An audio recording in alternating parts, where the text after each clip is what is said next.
Hello and welcome दोस्तों, आप सभी का स्वागत है जेडीएस लॉ गुरुजी में। दोस्तों अभी हम लोग एपीओ की एक सीरीज़ चला रहे थे, उसमें हमने एक क्वेश्चन पेपर आज लिया है जीएस का, जिससे जो है बिहार न्यायिक सेवा प्रारंभिक परीक्षा 2011 का है ये, और इसको हम सॉल्व करेंगे। आज देखेंगे दोस्तों, प्रीवियस ईयर के क्वेश्चन पेपर सॉल्व करने बहुत ज़्यादा ज़रूरी है, क्योंकि एपीओ और जुडिशरी में ज़्यादा कोई फ़र्क नहीं होता जीके और जीएस वाले प्री के एग्जाम्स में। तो हम उसी के पॉइंट ऑफ व्यू से इसको सॉल्व करने जा रहे हैं दोस्तों। तो जल्दी जल्दी आइए हम इसको सॉल्व करते हैं और कुछ चर्चा करते हैं। और आप दोस्तों इसको अपने मन में याद रखना, रिवीजन रखना, और इसको भी रिकरेक्ट करते रहना यदि आपको कोई इसमें शंका हो तो। दोस्तों शक साकवत वर्ष में प्रारंभ हुआ था। जो साकवत वर्ष है वो किस में प्रारंभ हुआ था? तो 1708 ईस्वी में।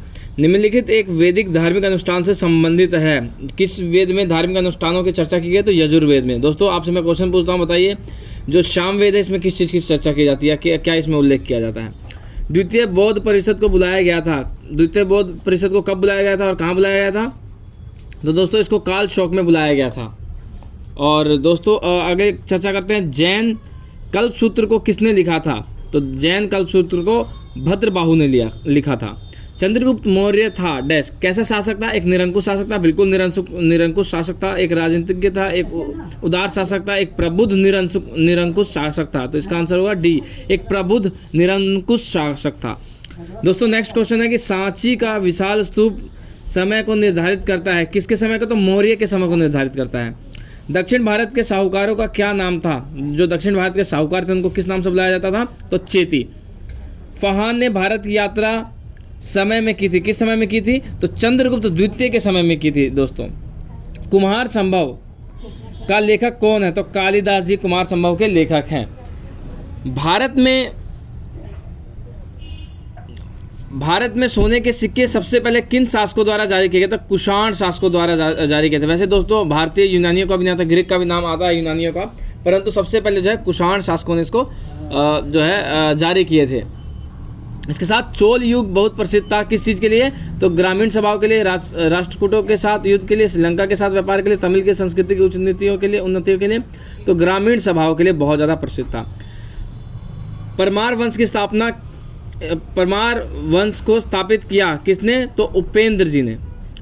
अपने सद्गुणों के बावजूद रजिया सफल नहीं हो पाई थी। रजिया सुल्तान थी, वो किस लिए सफल नहीं हो पाई थी? तो उच्च वर्ग को स्त्री शासक नापसंद था, इसलिए जो है वो सफल नहीं हो पाई थी। क्योंकि मुस्लिम लोगों में अक्सर ऐसा माना जाता है कि औरतें जो हैं घर के अंदर ही रहें और वो शासक नहीं बन सकती। इसके कई सारे वो अपने जो है बेसलेस बेच देते हैं। पद्मिनी घटना किस सुल्तान से जुड़ी हुई थी? आपने फिल्म भी देखा था पद्मावत, जो आई थी उसमें अलाउद्दीन खिलजी थे। अलाउद्दीन खिलजी का जो रोल है वो रणवीर सिंह ने प्ले किया था, तो उसी वंश से संबंधित है। इसके आगे हम देखते हैं, उर्दू एक नई भाषा के रूप में विकसित की गई थी। किसके द्वारा? तो मुसलमान द्वारा। दोस्तों मैं आपको बता दूं कि जो पुराने समय में है, जो आज़ादी से पहले के लोग थे, वो ज़्यादातर उर्दू ही यूज़ करते हैं। आज भी पुराने लोगों को उर्दू में का ही ज़्यादा ज्ञान है। तो उर्दू भाषा को विकसित किया था मुसलमानों ने। और ये दोस्तों मैं आपको बताऊं, हिंदी से पहले हमारी जो राज्य के भाषा थी वो उर्दू थी, और ये भारत की भाषा है उर्दू। किताबुल हिंद किसने लिखी थी? तो अबू हैरान अल बिरूनी ने किताब को लिखा था, किताबुल हिंद को।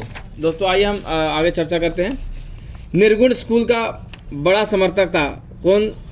कबीर। निर्गुण स्कूल से उनका तात्पर्य ये था कि किसी भी देवी देवताओं को ज़्यादा तवज्जो नहीं देना, या उनमें भगवान या अल्लाह को ना ढूंढना, है ना, मानवता से प्रेम रखना, है ना, और भिक्षु वाला जीवन व्यतीत करना।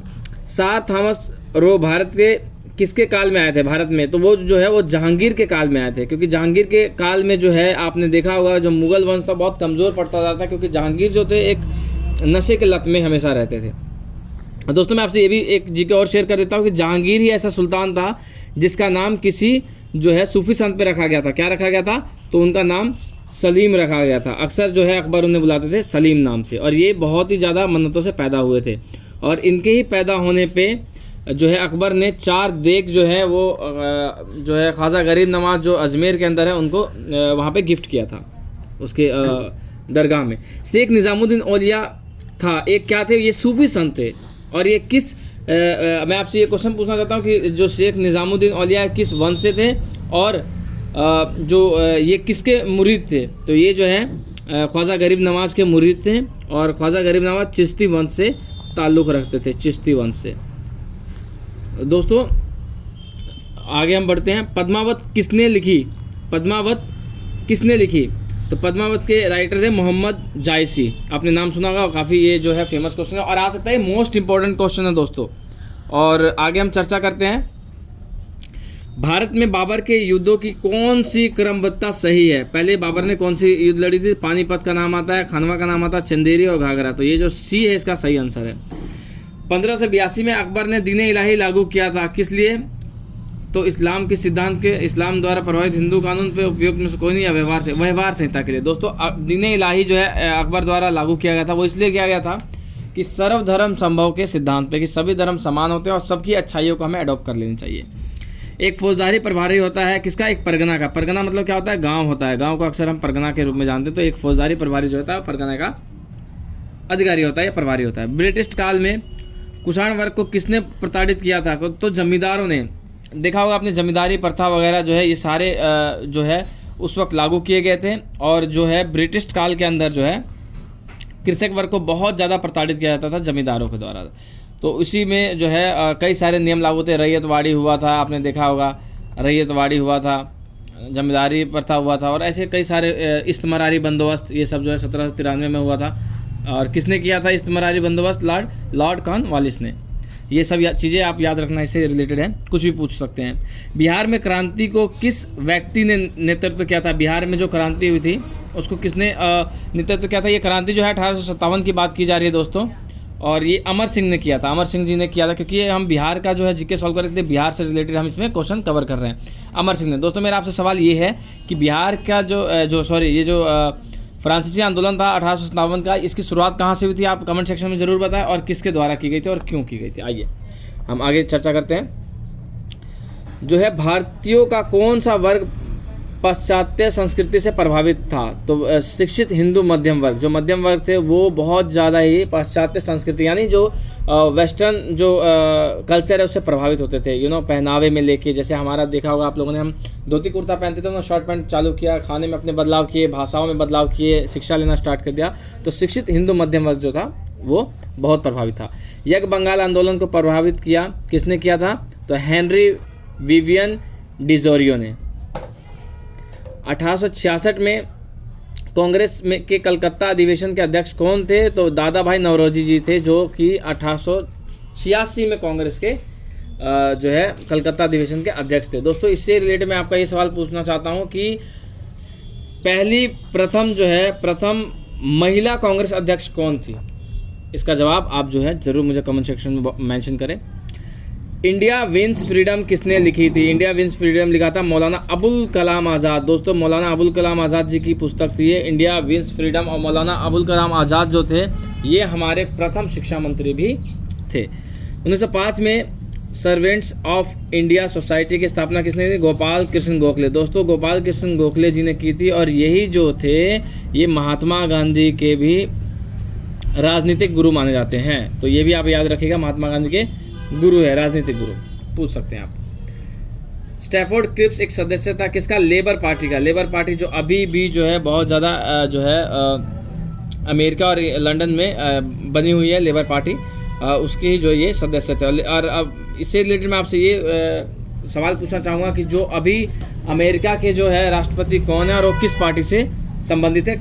मुझे कमेंट सेक्शन में जरूर मेंशन करें। भारत छोड़ो आंदोलन की नायिका किसे कहा जाता है? तो अरुणा आसफ अली जी को कहा जाता है भारत छोड़ो आंदोलन की नायिका। और भारत छोड़ो आंदोलन कब चालू किया गया था? क्विट इंडिया मूवमेंट, ये आप मुझे कमेंट सेक्शन में बताइए, और किसके द्वारा किया गया था। बंगाली जो कलकत्ता में एक प्रसिद्ध समाचार पत्र था, इसको किसने प्रारंभ किया? तो सुरेंद्र नाथ बनर्जी ने किया था। गुरुकुल करकंडी जो है विश्वविद्यालय किसने प्रारंभ किया था? तो इसमें से स्वामी विवेकानंद जी ने नहीं किया, महात्मा लाला लाजपत राय, महात्मा हंसराज जी ने नहीं किया, किसी ने नहीं किया। तो इसका आंसर डी होगा। अखिल भारतीय किसान सभा की स्थापना किसने की थी? कब की गई थी? तो 1936 में। अभी किसानों का आंदोलन बहुत ज़्यादा चरम पे है, तो ये क्वेश्चन जरूर याद रखिएगा। अखिल भारतीय किसान सभा की स्थापना 1936 में की गई थी। निम्नलिखित में से कौन सा द्वीप नहीं है? तो उड़ान एक द्वीप नहीं है। निम्नलिखित में कौन सा मीठे पानी की झील है? तो कोलेरू जो है वो मीठे पानी की झील है, इसको याद रखिएगा। मनाली से लेह तक बनी विश्व की सबसे लंबी सबसे ऊंची सड़क कौन सी है जो ऊंचाई पे स्थित है? तो मतलब कितना मीटर पे स्थित है, तो 3500 मीटर पे स्थित है। भारत में मुक्ता मत्स्य कहाँ पर होती है, तो कोचीन में होती है। कोचीन, कोचीन कहाँ पे है दोस्तों, आप मुझे कमेंट सेक्शन में जरूर मेंशन करें। निम्नलिखित में से कौन से राज्य का टीन के उत्पादन में पहला स्थान है, तो मध्य प्रदेश का।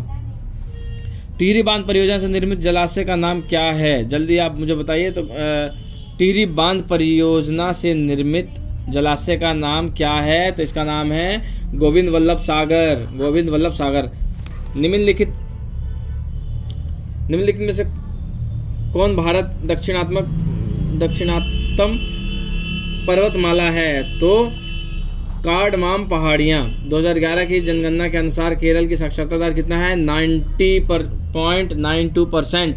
तो दोस्तों केरल जो है सबसे ज़्यादा वहाँ पे साक्षरता दर है। दोस्तों मैं आपसे यही सवाल पूछूंगा कि बिहार की साक्षरता दर जो है वो कितनी है या कितने परसेंट है, आप मुझे कमेंट में मेंशन करें। क्या पता आपसे इस बार बिहार की साक्षरता दर के बारे में पूछ लें। निम्नलिखित में से कौन सा ज्वरीय परियोजना है, तो भावनगर। न्यूनतम अनुसूचित जनजाति पाई जाती है कहाँ पे, गोवा के अंदर। गोवा के अंदर जनजाति जो है ज़्यादा पाई जाती है। दोस्तों इससे रिलेटेड मेरा आपसे ये क्वेश्चन है कि अनुसूचित जनजाति को किस शेड्यूल में मेंशन किया गया है संविधान के, वो जरूर आप मुझे बताएं कमेंट सेक्शन के अंदर। भारत में सबसे ऊंचा जलप्रपात कौन सा है, तो जोग जलप्रपात।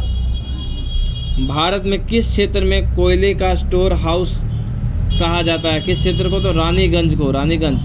दोस्तों रानीगंज किस राज्य के अंदर है, ये जरूर आप मुझे मेंशन करें कमेंट में। मालबार तट किसके बीच स्थित है, तो गोवा एवं कन्याकुमारी के बीच में स्थित है। भारत में निम्नलिखित में से किस राज्य में लाख का सर्वाधिक उत्पादन होता है, लाख जिससे चूड़ियाँ बनती है, तो चूड़ियाँ असम। असम में लाख का बहुत ज़्यादा जो है उत्पाद किया जाता है। भारत में प्रथम आणविक ऊर्जा संयंत्र स्थापित किया गया था कलपक्कम में। कई वर्ष बाद मार्च 2009 में जीवन जाति के गौण नीचे दिए हुए किस देश में पाए जाते हैं, तो इंडोनेशिया में। श्री विवेक कुंद्रा ने अमेरिकी राष्ट्रपति ओबामा के प्रशासन में कौन सा पद ग्रहण किया गया था, मुख्य संघीय सूचना प्राधिकारी। तो सूचना प्राधिकारी से मेरा अभी आपसे ये सवाल है कि जो chief information commissioner of India है वो कौन है, अभी आप मुझे कमेंट सेक्शन में ज़रूर मेंशन करें। उस दूरबीन का नाम बताइए जिसे डेल्टा 2 रॉकेट पर अमेरिकी स्पेस एजेंसी नासा ने 2009 में लगाया था, तो केपलर। INS विराट नामक भारतीय नौसेना भारत महासागर में एकमात्र वायुयान भारत 1959 में किस नाम से रॉयल ब्रिटिश नेवी सम्मिलित किया गया था, तो HMS हार्म्स। स्पार्क नामक कार किस कंपनी ने बनाई थी, तो शेवरोल्ट। उस खिलाड़ी का नाम बताइए जिसका टेस्ट क्रिकेट में सबसे कैच देने का, ये तो चलिए इतना कोई इम्पोर्टेंट नहीं है।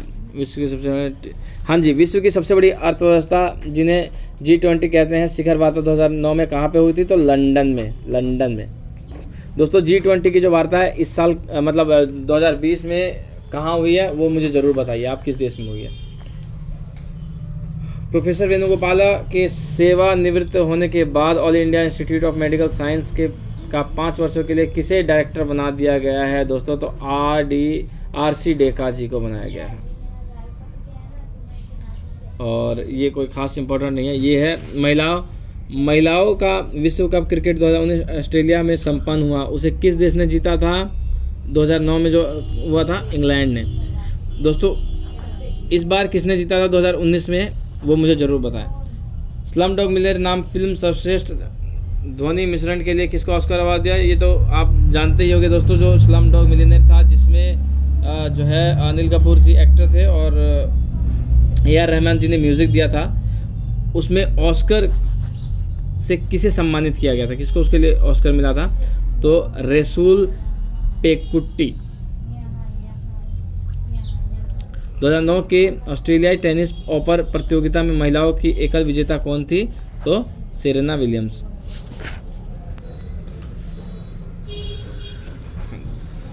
इनमें से किस राज्य ने मुसलमान बालिकाओं के लिए हुनर नामक कार्यक्रम चलाया है, तो बिहार ने। दोस्तों ये मोस्ट इम्पोर्टेंट है, इसको याद रखना। 108 संशोधन जो है 108वां संशोधन बिल को दूसरे किस नाम से जाना जाता है, तो महिला सीट आरक्षण। दोस्तों इसमें महिलाओं को आरक्षण दिया गया है जो इलेक्शंस होते हैं उसके अंडर। आगे हम बात करते हैं 2008 में प्रकाशित उपन्यास द वाइट टाइगर का लेखक कौन है, तो अरविंद अडिगा जी हैं। आइए नीचे आते हैं, कोई खास इसमें नहीं है। G8 का 34वां शिखर सम्मेलन कहाँ पे हुआ है, तो जापान में हुआ है। दोस्तों अभी G8 का जो है शिखरवां सम्मेलन लास्ट कहाँ हुआ है और कब हुआ है, ये मुझे कमेंट सेक्शन में ज़रूर मेंशन करें। छठे केंद्रीय वेतन आयोग के अध्यक्ष कौन थे, तो BN श्री कृष्णा जी थे।